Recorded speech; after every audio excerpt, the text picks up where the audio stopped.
This is the video for enabling NimSoft monitoring with Cloud Plugin.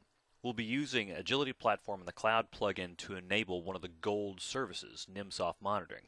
So as you can see, we'll have to do some pre-flight gathering information. We'll set up the binaries that we'll install on the guests. We'll set up a guest installation script. We'll set up the guest firewall, and then we'll configure the Agility Platform dashboard.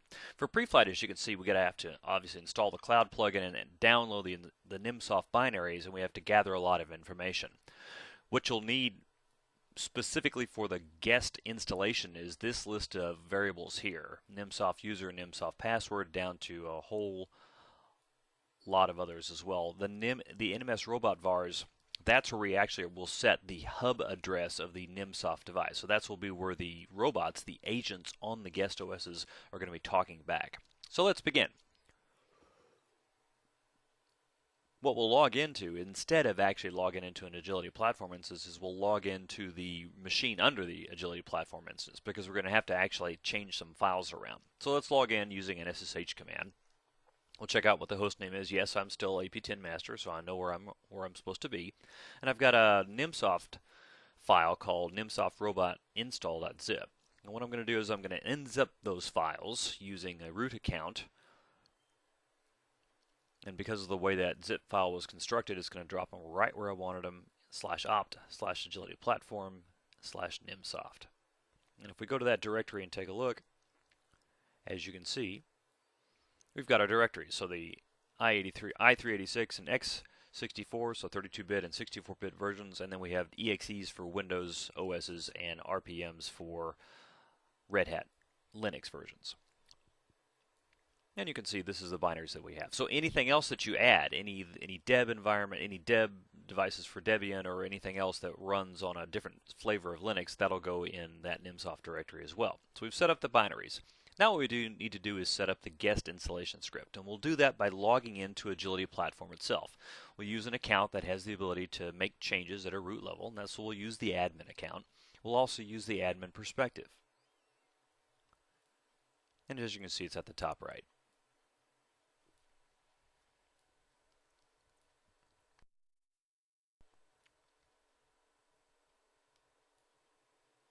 Now the script we're looking for is going to be called BizCloud NimsoftConfig, and that's what the actual process is looking for. It'll look for anything that's got that name, NimsoftConfig, and then if you have multiple of those files, you can actually append the name of the hub file to it if you so desire. But in the absence of a hub name in your container and then a hub file script, it's just going to use NimsoftConfig default.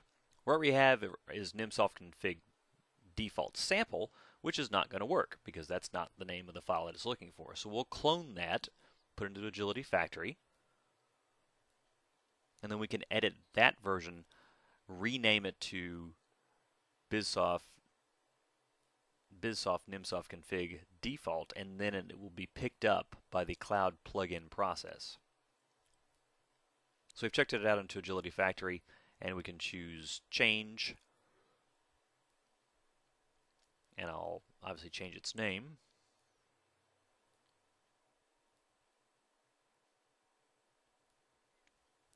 And get rid of the sample at the end.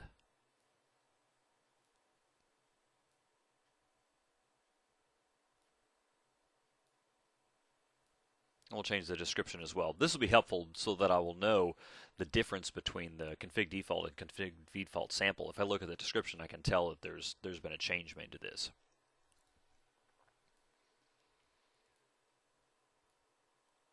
So unknown is fine, everything else is fine. Let's take a look at the script, and we'll use the editor function.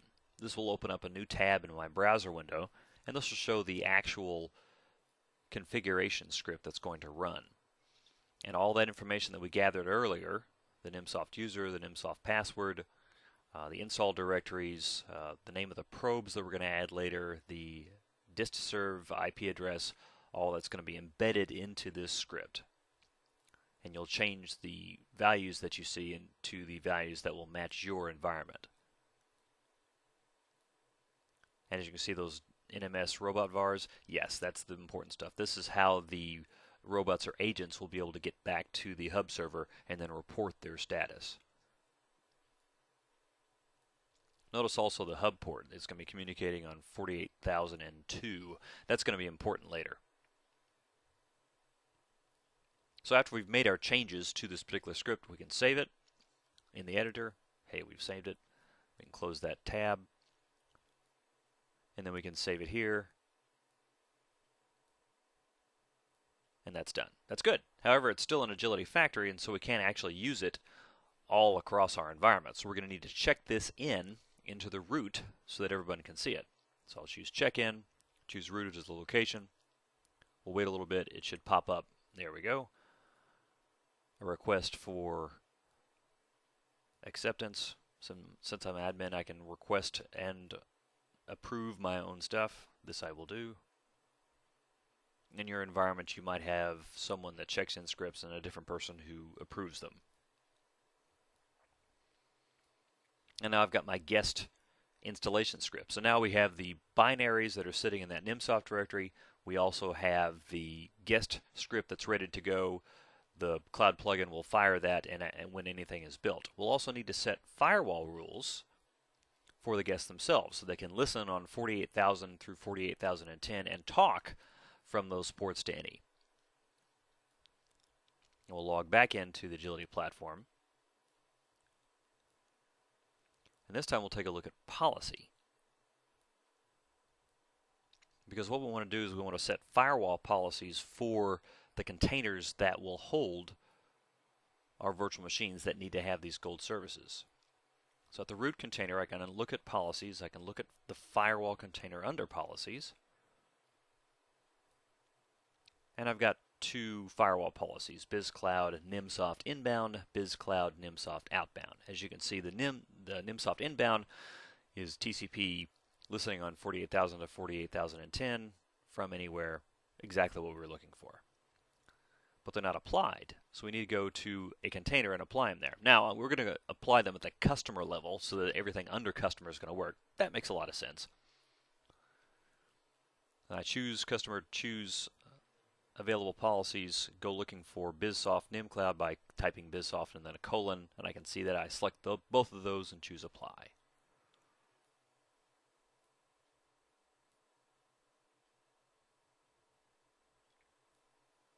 We can check our work by examining that policy, but that looks good. So we've got the binaries, the script, and the firewall. Now we need to set up the Agility platform itself to be able to show off that dashboard. As you can see, we're going to need to get into the Etsy under Agility Platform and modify this nimsoft.config, and we'll need to set the URI and username and password. There's also two proxy files under the same Etsy that we'll need to configure as well. This information we'll need to gather as well. This may not necessarily be the same username and password because the hub file might not, the hub server may not be the same thing as the SQL server, may not be the same thing as your reporting server.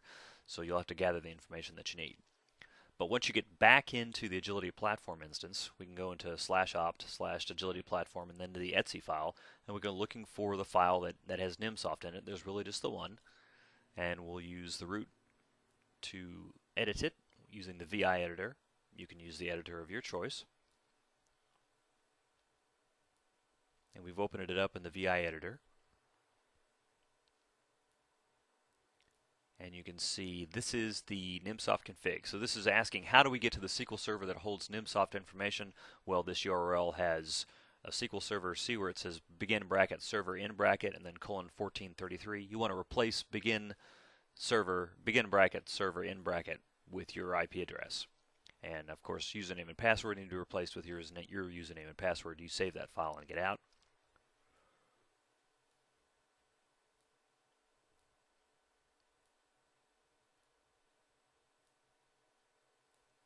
Let's go looking for those two proxy files as well. So we'll list everything that's got proxy in the name. There's actually three files, one for VMware, which we don't need. We just need these two, proxy UMP list viewer and proxy UMP QoS chart. So one at a time, we'll edit those as well.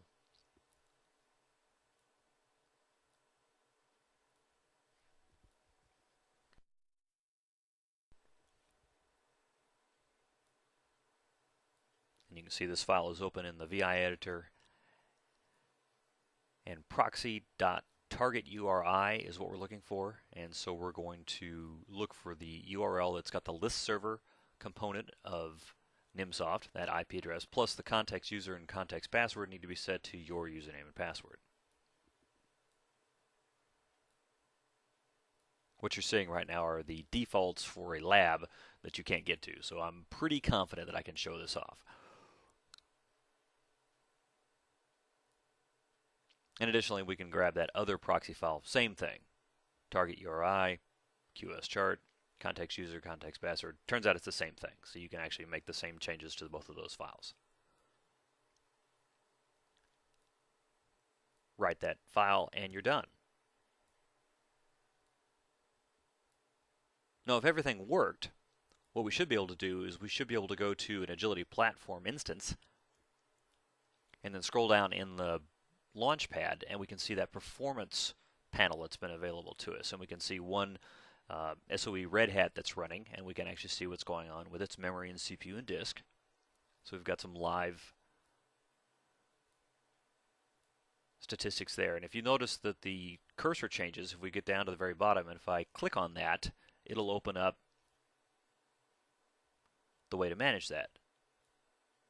So we're looking at its topology, and I can see that SOE Linux on the left side, my normal manage desktop and login and console, but I've also got this nice charting link as well. And if I choose that, that's going to open up a new window. We'll let that load.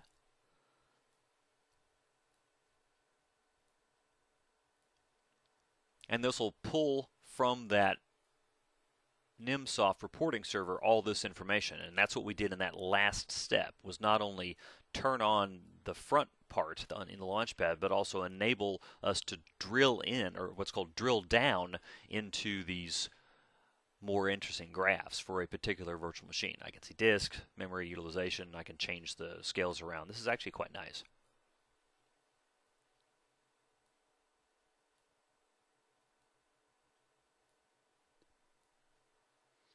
And that's that. That's how you configure Nimsoft with the Cloud plugin.